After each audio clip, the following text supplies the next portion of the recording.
아멘. 하나님께 영광을 올려드립니다. 오늘은 교회력으로 성령 강림 주일입니다. 우리 교회는 매 해마다 이날 성찬식을 가져왔습니다. 그러나 알려드린 대로 올해는 부득불 성찬식도 미루기로 했습니다. 지난번 사순절 첫째 주일에 이어서 두 번째 성찬식 연기입니다. 계속되고 있는 코로나19 사태로 인한 감염 예방을 위한 조치입니다. 중국 우한에서 신종 바이러스로 인한 질병이 처음 보고된 것은 지난해 12월 말의 일입니다. 그로부터 150일이 넘었습니다. 그런데도 코로나19 사태의 기세가 꺾일 줄을 모르고 있습니다. 아시아 그리고 유럽을 거쳐서 미국을 휩쓸고 지금은 남미에서 한참 기승을 떨치고 있는 중입니다. 확진자 수가 진정세에 접어든 다른 지역들도 고비를 넘겼다고 안심할 수 없는 상황입니다. 우리나라만 보더라도 최근 들어서 며칠 사이에 다시 확진자가 급격하게 늘어나고 있는 중입니다. 이태원 클럽에서 시작된 감염은 범위를 계속 넓혀가고 있고 물류센터에서 비롯된 감염자 수도 늘어나고 있습니다. 특히 인구 밀집 지역인 수도권을 중심으로 감염이 나타나고 있는 데다가 경로를 알 수 없는 지역사회 감염까지 이어지고 있어서 방역 당국이 긴장을 하고 있습니다. 결국 지난 29일 수도권 지역을 대상으로 6월 14일까지 공공시설 운영 중단하는 등의 강화된 방역 조치를 시행하는 그런 조치가 발표되었습니다.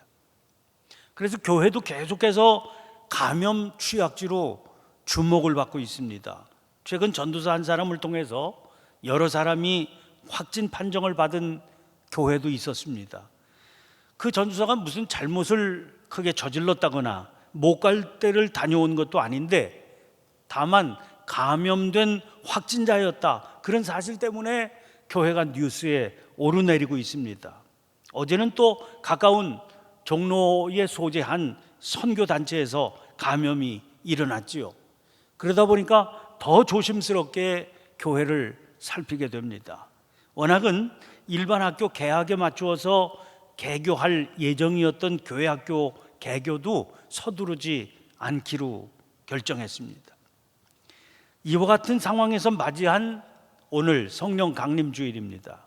저는 이날 성령 강림 사건을 전후한 과정에서 나타나는 변화를 주목해서 살펴보게 됐습니다. 우선 살펴보게 되는 것이 요한복음 14장부터 16장까지에 등장하는 예수님의 긴 설교입니다. 이 설교를 통해서 주님께서는 당신이 제자들 곁을 떠나실 것이다, 그리고 그 후에는 아버지께서 성령을 보내주실 것이다 말씀하십니다. 그 보내주실 성령, 보혜사 성령께서는 영원토록 그들과 함께 계셔서 제자들에게 모든 것을 친히 가르쳐 주실 겁니다. 그 가르침을 받으면서 제자들은 주님께서 가르쳐 주셨던 모든 것을 떠올릴 수 있게 될 것이다, 그렇게 말씀하십니다.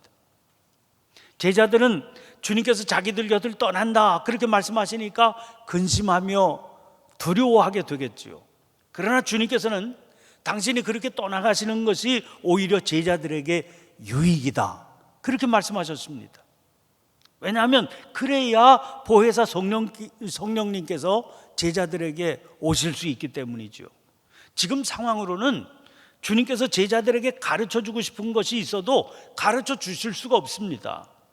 가르쳐 주셔도 받아들일 수도 없고 감당할 수도 없기 때문입니다. 그러나 진리의 영이신 성령께서 오시면 상황은 달라진다고 말씀하십니다. 왜냐하면 진리의 영이신 성령께서 친히 제자들을 모든 진리 가운데로 인도해 주실 것이기 때문입니다. 이렇게 진행되는 예수님의 긴 설교는 마지막이 이렇게 끝나고 있습니다. 요한복음 16장 33절입니다. 이것을 너희에게 이르는 것은 너희로 내 안에서 평안을 누리게 하려 함이라.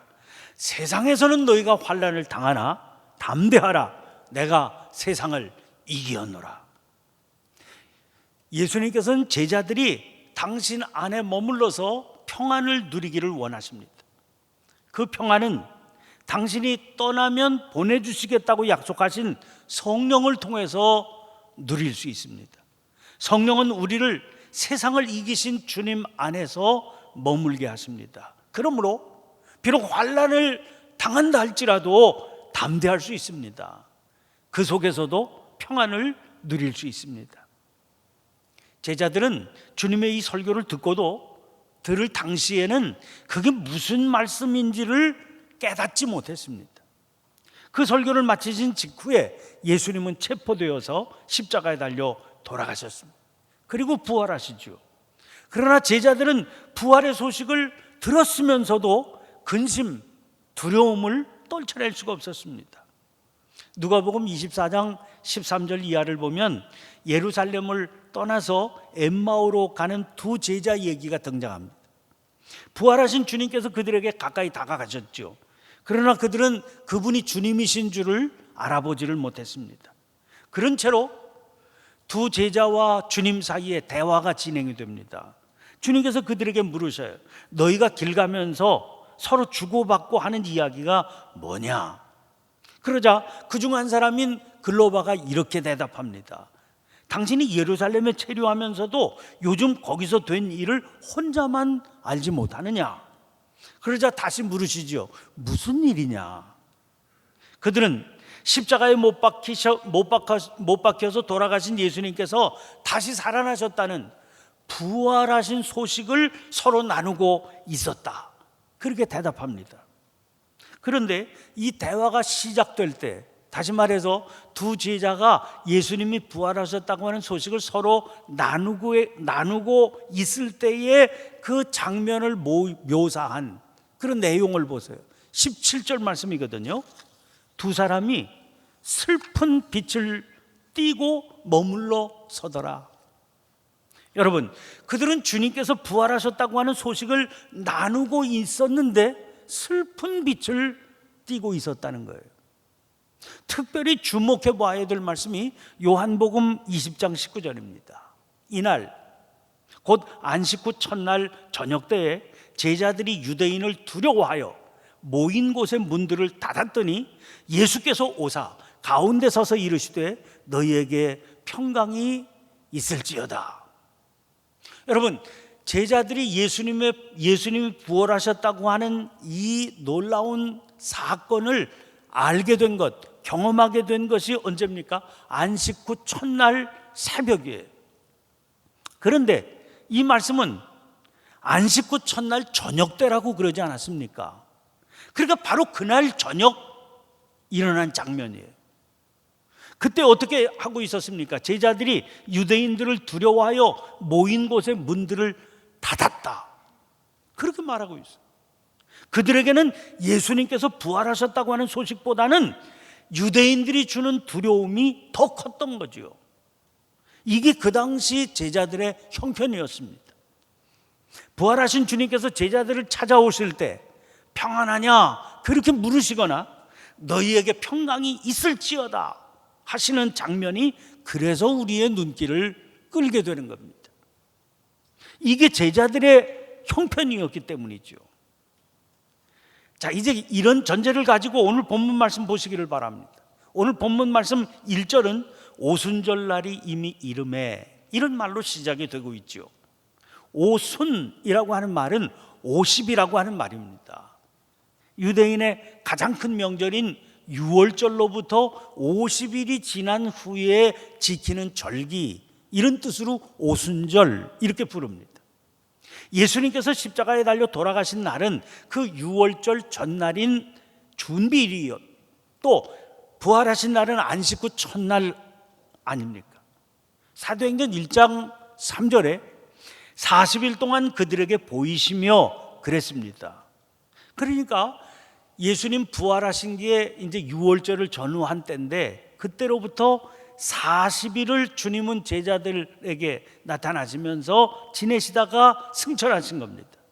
그러니까 오늘 본문에 등장하는 오순절 날은 예수님이 부활하신 후에 약 50일이 지났을 때요, 승천하신 뒤로는 약 열흘이 지났을 때입니다. 제자들에게는 주님께서 주신 당부의 말씀이 있었어요. 사도행전 1장 4절 5절입니다. 사도와 함께 모이사 그들에게 분부하여 이르시되 예루살렘을 떠나지 말고 내게서 들은 바 아버지께서 약속하신 것을 기다리라. 요한은 물로 세례를 베풀었으나 너희는 몇 날이 못 되어 성령으로 세례를 받으리라 하셨느니라. 제자들이 주님의 이 말씀에 순종해서 마가의 다락방에 들어간 겁니다. 그러므로 그들은 그 기간 동안 약속하신 성령을 기다리며 기도에 전념했을 터입니다. 주님을 십자가에 달려 돌아가시게 했던 세력은 여전히 감시의 눈을 번뜩이고 있었습니다. 게다가 부활하신 주님마저 지금은 승천하셨어요. 부활을 경험했다고는 하지만 그들이 어떻게 자기들에게 찾아오는 그 두려움을 극복할 수 있었겠습니까? 그래서 그들은 다락방에 들어가서 오로지 약속하신 것을 기다리라는 그 말씀을 의지해서 기도에 힘을 쏟고 있었던 겁니다. 그렇게 열흘째 되던 날이었습니다. 호련히 하늘로부터 급하고 강한 바람 같은 소리가 그들이 앉은 온 집에 가득했습니다. 그리고 마치 불의 혀처럼 갈라지는 것들이 그들에게 보여서 각 사람 위에 하나씩 임했습니다. 그러자 그 자리에 모든 이들이 성령의 충만함을 받고 성령의 말하게 하심을 따라 다른 언어들로 말하기 시작했습니다. 오순절 성령 강림의 중요성은 이 모습, 이 현상에 있지 않습니다. 기독교 역사를 통해서 보면 성령의 임재는 상당히 다양한 형태로 나타났기 때문이지요. 꼭 여기 묘사된 것처럼 불이 임하고 방언이 터지고 그런 장면으로만 임재한 것은 아니다, 그런 말씀입니다. 그래서 정작 우리가 주목해야 될 말씀이 1장 8절 말씀이에요. 오직 성령이 너희에게 임하시면 너희가 권능을 받고 예루살렘과 온 유대와 사마리아와 땅끝까지 이르러 내 증인이 되리라. 여러분, 여기 등장하는 오직이라고 하는 이 단어를 주목해 보시기를 바랍니다. 성령 강림의 의미는 단 한 가지예요. 그것은 권능을 받고 주님의 증인이 되는 일입니다. 이것은 오직 한 분, 하나님의 영이신 성령께서만 하실 수 있는 일이기 때문이에요. 성령께서는 우리에게 권능을 주십니다.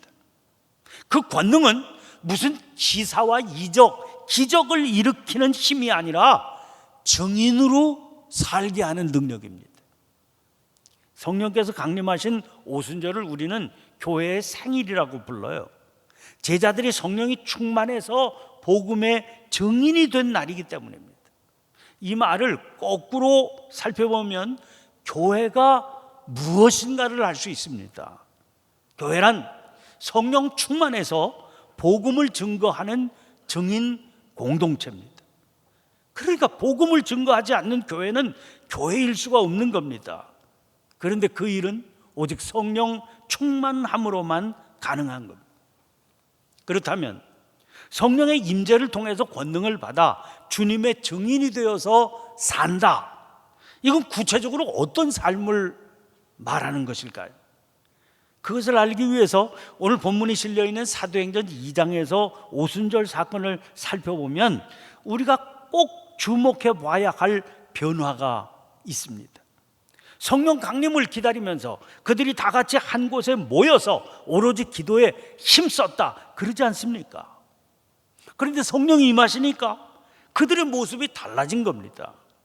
오늘 본문 4절 말씀 보세요. 그들이 다 성령의 충만함을 받고 성령이 말하게 하심을 따라 다른 언어들로 말하기를 시작하니라. 그랬더니 어떻게 됐습니까? 큰 무리가 그들의 소리를 들을 수 있었습니다. 그 아래 14절 상반절 말씀이 이렇게 되어 있습니다. 베드로가 11사도와 함께 서서 소리를 높여 이르되. 성령 받기 전까지는요, 자기들끼리 모여서 기도하고 있던 제자들이 성령을 받은 후에는 자기들끼리 모여 있는 것을 풀고 사람들 앞에 서서 소리를 높였다고 그랬어요. 제자들은 다락방 밖으로 나와서 사람들을 향해서 복음을 전하기 시작하게 된 겁니다. 그들이 다 같이 모여 있었던 그 다락방을 한번 생각해 보세요. 자기들끼리 같은 경험을 공유하면서 한 마음으로 기도할 수 있는 자리입니다. 그런 자리는 심정적으로 안도감을 주지요. 평안하고 안전한 장소를 말하는 겁니다. 부활을 경험했으면서도요, 유대인들을 두려워하여 모인 곳의 문들을 닫아 걸었던 제자들이었습니다. 그러니까 그 안도감과 안정감이 다락방 안에 있을 때 유독 컸겠지요. 그러나 성령 충만해진 제자들은 오히려 위험한 바깥 세상을 향해서 문을 열어, 그리고 바깥 세상 사람들 앞에 서서 사람들에게 말하기 시작했습니다. 복음을 증거하기 위해서 자기들이 머물러 있던 안전함을 떠나기로 결단한 겁니다. 여러분, 이 사실 뭘 말해줍니까?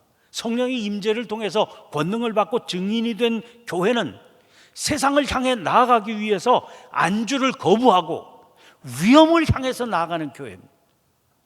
위험이 따르지 않는 복음적인 삶이란 거짓입니다. 우리는 히브리서 11장을 믿음장이라고 부르지요.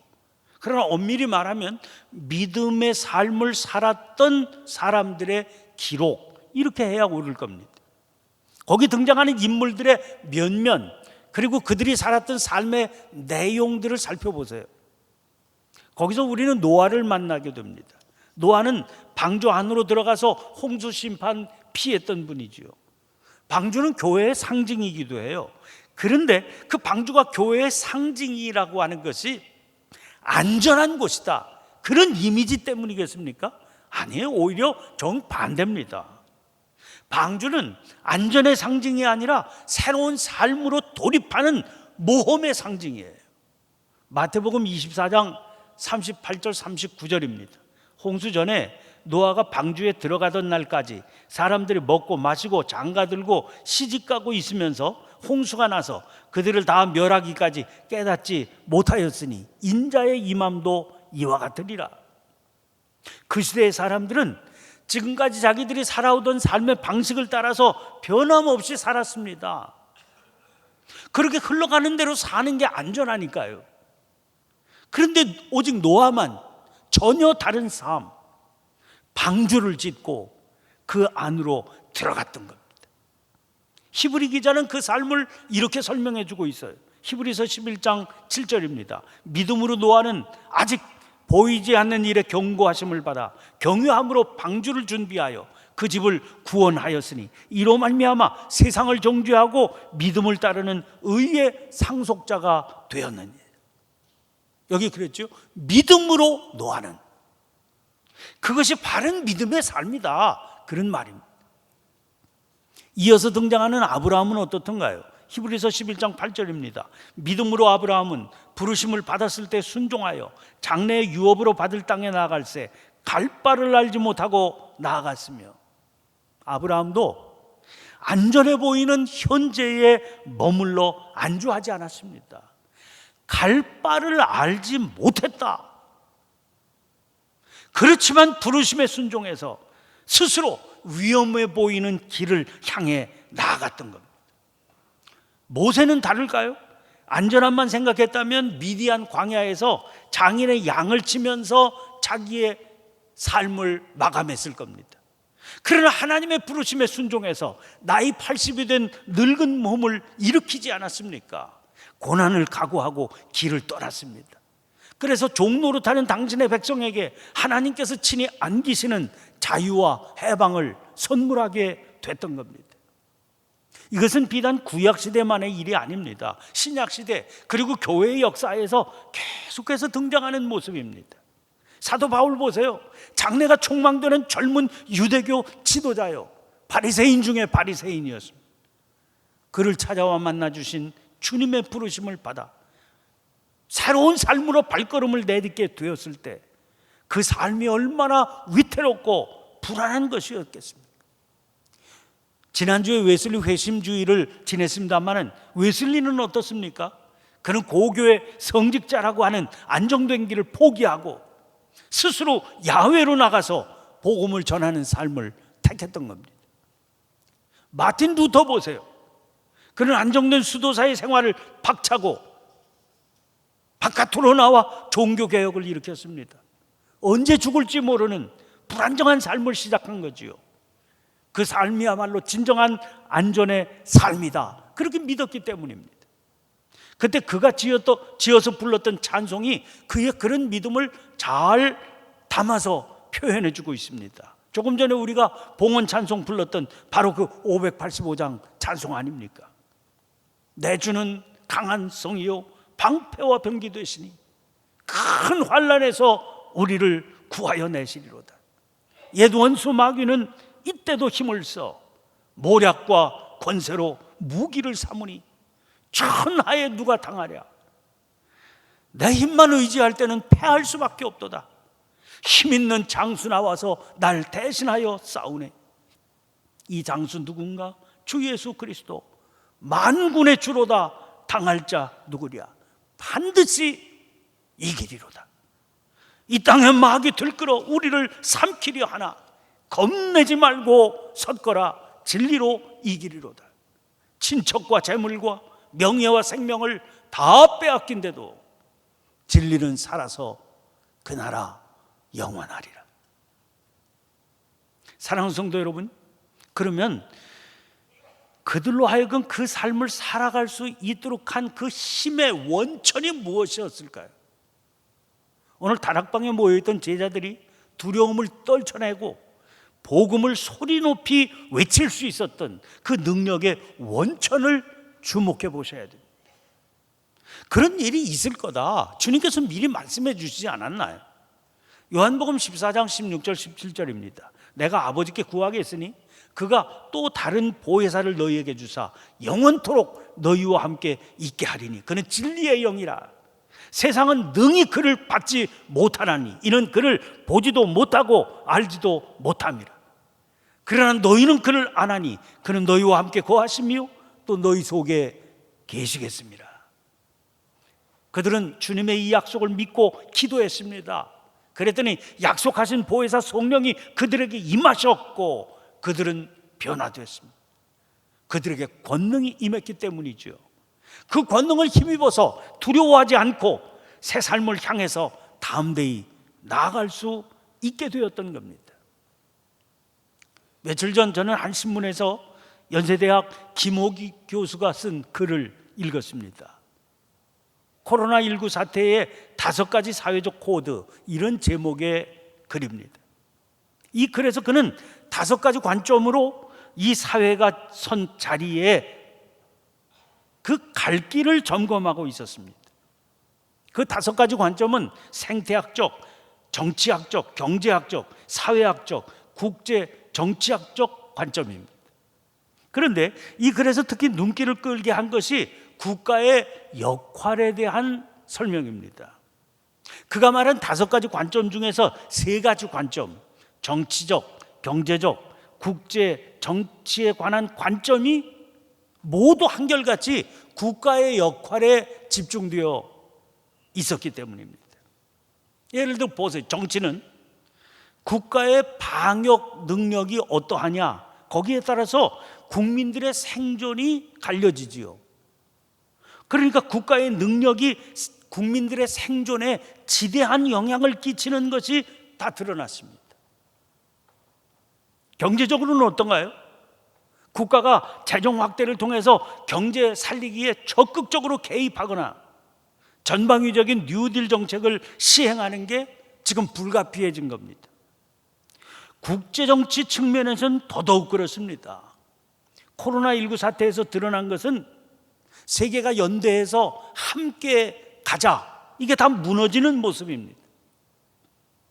단적인 예로 미국하고 중국하고 갈등을 일으키는 그런 모습, 이 일의 표상 아닙니까? 그 외에도요, 각 나라마다 자기 살 길에 급급하고 있습니다. 이 일의 이런 현상 뿌리에는 뭐가 있을까요? 코로나19 사태로 찾아온 불안함이죠. 이 불안함이 뭔가 의지할 수 있는 강력한 힘을 찾게 만들어준 겁니다.